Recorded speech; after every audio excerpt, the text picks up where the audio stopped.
What is up, everyone? How are we doing today? It is April 6th, 2026, and in this video, I'm going to be going over today's price action.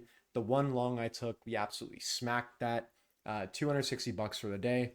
And yeah, let's just go ahead and get right into it. All right, so coming into the day, the first thing I do is establish my daily bias, whether I think we're going to be in bullish or bearish. And it is very, very obvious that we are in a bullish buy model. Why? We are disrespecting all of these bullish gaps, we are disrespecting these bearish gaps, and we are respecting these bullish gaps. Obviously, we had a huge pull down, and now we are in a buy model. We are continuing up, disrespecting all of these gaps. We have major draws above us, and there's no reason for us to continue downwards, right? We have our 4-hour fair value gaps. Everything is getting respected. We are clearly pushing up from here. And it is crucial to be trading with the trend. You don't want to be trading against the trend, right? Why would you do that? Your win rate's going to be lower. Your displacement is probably going to be crap. There's no benefit of trading against a trend. If we're continuing up on a higher time frame bias, I want to see price go up, and that's what's most likely going to happen. So coming into the day, I want to see price manipulate into some higher time frame gap, whether that's a 4-hour, 1-hour, 15-minute PDRA, whatever it is. It can be an intermediate low,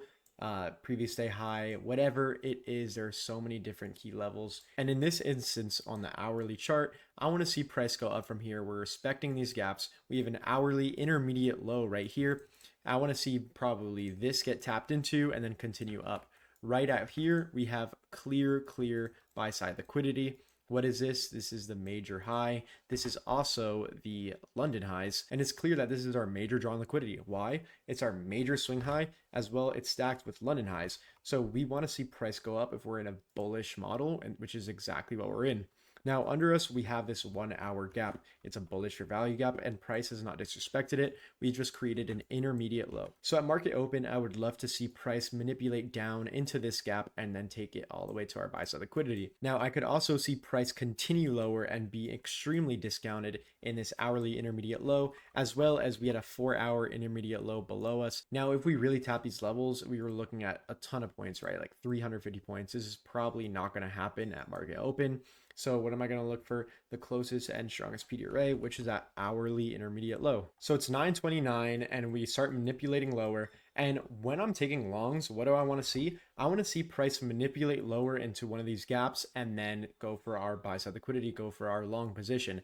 Now, in this case, what ended up happening is we ended up sweeping that hourly intermediate low that I was talking about, and immediately at market open 930, we displaced to the upside. Now if we wanted to take a long after this, we could. However, in this instance, we would be targeting something like this, and we just displaced way too high. We really didn't get a good initial entry for this, so we ended up just waiting, and price continues higher, but then it just displaces completely to the downside, and we get a resweep of this low. Now, after coming down to this low, what did we end up having? We actually had a short opportunity right here. Now, there was that, and there was also a 30-second short right here opportunity. However, I am not going to be taking shorts when my bias is incredibly bullish. I really want to see this major drawn liquidity, our stacked London highs, as well as a major swing high.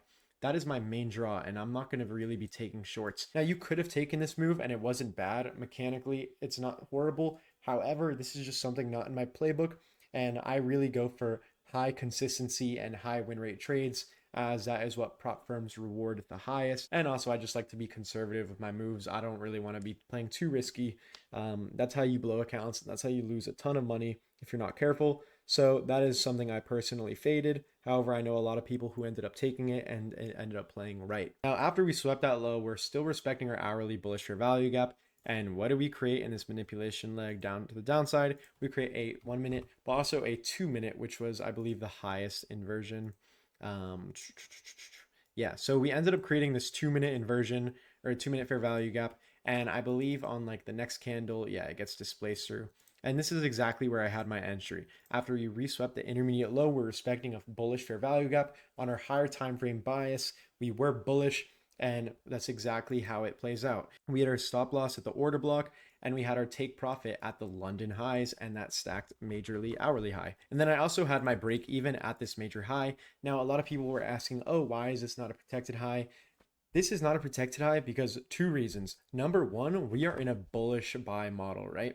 We want to see price continue up. And number 2, that this is not our main high of the day. This is not going to be the highest point of the day. Why? We have this major draw in liquidity. We have London highs. We have an hourly major swing high.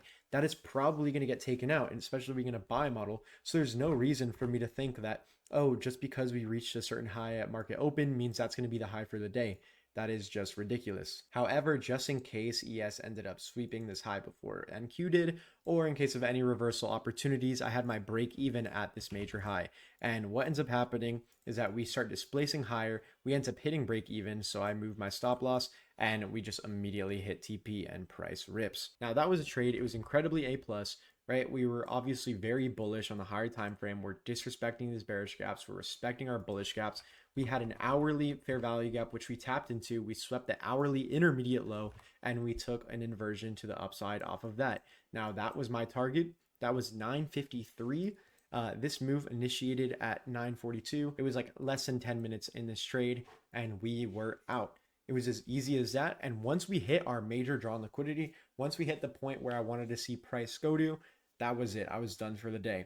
Right? I only take trades based on my narratives and based on the stories I paint out in my head. And coming into the day, I'm going to be targeting the major draw in liquidity. And once that ends up getting swept, whether we get an entry or not, I'm going to be done for the day, right? I don't have any draws lower. I'm not going to be taking shorts on a bullish day.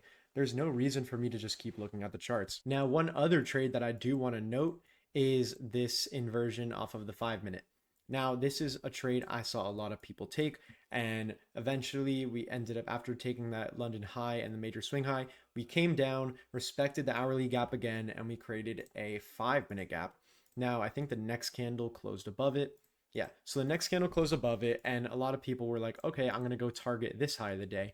Now, you would have your targets here, your stop loss maybe at this bottom of the order block, and what ends up happening is you just immediately got stopped out. Now, mechanically speaking, this is a pretty solid trade. However, this is something I would not take. And the reason being is because this is a protected high. As you can see on our kill zones, we had the London highs, which was that hourly gap I was talking about, or sorry, that hourly key level I was talking about. And once we swept that major draw in liquidity, we have no reason to continue and target a protected high. A protected high is a high that swept out the previous high. So knowing this, we have no real reason for price to come up all the way back here. Now, we were in a bullish model, we were in a buy model, so obviously I would love to see price either come back and eventually take this level out. However, this was already at like 10:30, and what ends up happening is that they just got stopped out. Now, mechanically speaking, it wasn't bad because it did follow a lot of the rules. However, your target is just so weak compared to the major draw in liquidity. Right? Coming into the day, we had our target, we wanted to hit that, and now we're trying to create a new target, which is a protected high. The likelihood of this trade playing out is not that ideal. Obviously, I'm not going to say we're just going to go in a complete reversal and start pumping all the way down. However, after this, we can just see like price starts to get very choppy. We really don't make any moves off of this. And this is kind of like that pre-lunch hour like moves. We really just don't have much, right? Like if we look at this area from 9:30 to 10, we have so much price action, we have so much volatility, and now it just gets like stagnant over time. So trying to target a protected high really isn't that strong. Sometimes it does play out, but when looking at percentages, when looking at win rates and statistics, we can clearly see that most of the time trying to target this is not that good of a draw. But anyways, that was it. That was the one trade I took, the long, super clean, super A+ in my books. Keeping this video short, brief, to the point, easy, what you guys want. If you have any other questions, please drop them in the comments. Whatever it is, I'll answer them. I'll do my best. If you guys want videos about certain topics, let me know those and I'll make sure to get those out for you. If you like this content, please like, comment, subscribe, follow, share, whatever it is. Everything means the world. And yeah, I'll see you guys in the next video. Peace.